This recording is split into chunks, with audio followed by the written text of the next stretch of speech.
So now that we know about types, it's time to come back to our application code here and continue working on this application.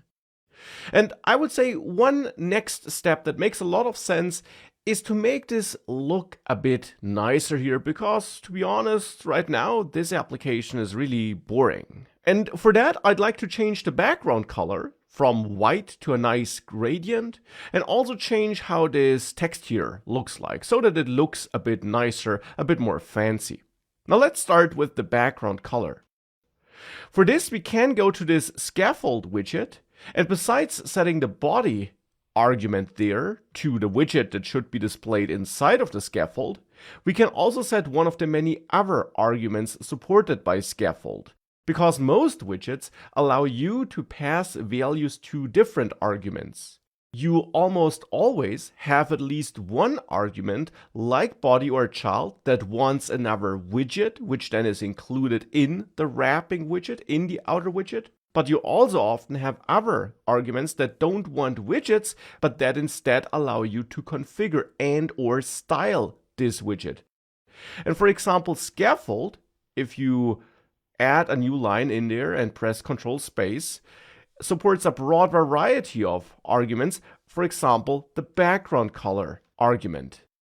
And as you might guess, the background color argument allows you to set the background color of this screen that's created by scaffold.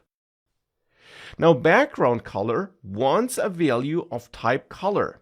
Now that you learn about types, you know that that thing in front of the parameter name is the type definition.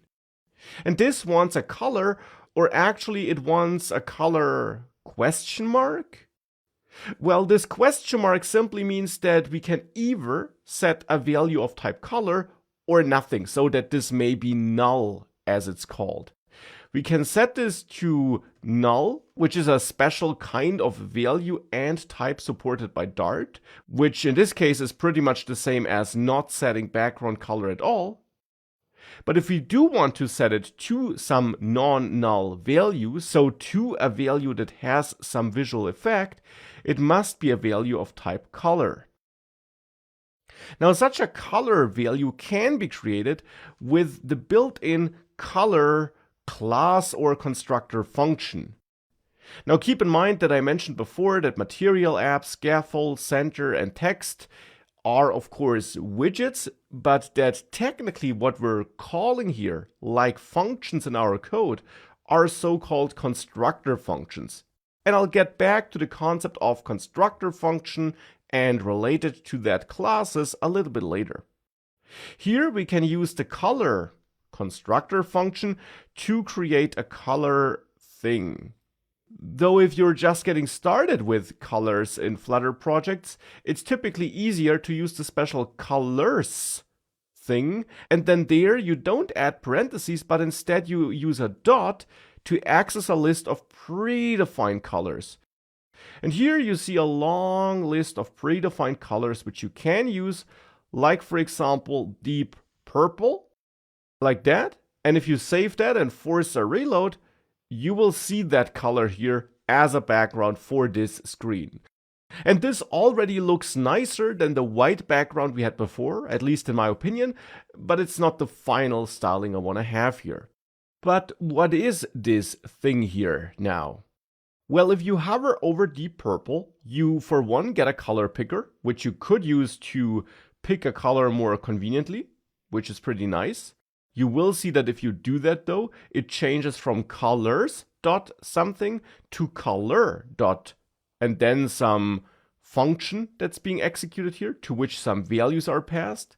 In the end, this here is a function provided by this color thing here, which is provided by Flutter in the end, which simply allows you to create a color by mixing red, green, and blue colors and an alpha channel that controls the transparency of the color. So that's simply a way of creating a color by mixing three different colors, though of course the easiest way of using this and doing this is to use this color picker, which opens here in Visual Studio Code if you hover over it.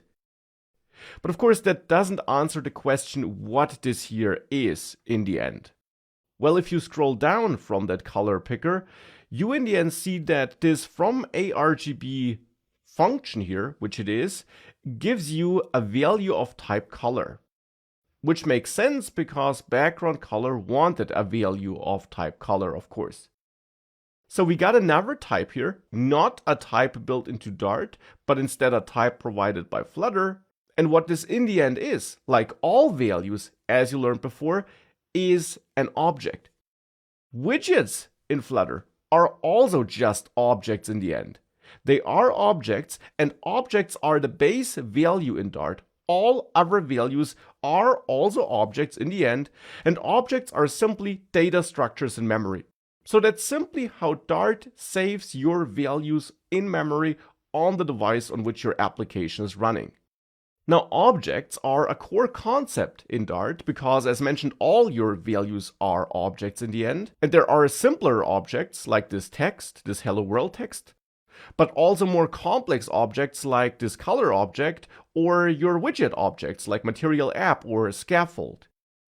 But in the end, all these are simply data structures in memory that are managed by Dart, and these data structures can also work together. And for example, background color wants a color object so that behind the scenes the scaffold widget object is able to reach out to that color object and use that color information that's stored in that color object to make the background color of this user interface purple. So it's all objects. Widgets are also just objects, just special kinds of objects in the world of Flutter, if you want to call it like this. But all these objects are working together to bring the final user interface onto the screen. And I'm really emphasizing this because when building apps with Flutter, you will always have many objects work together. You, for example, have widgets that are nested inside of other widgets, but you also have configuration objects like this color object, which then, for example, could be used by your widgets. And that's how we could add a background color, though it's of course not the final background color I want to have here. But using this helped us get started and become aware of the important concept of objects in Dart applications.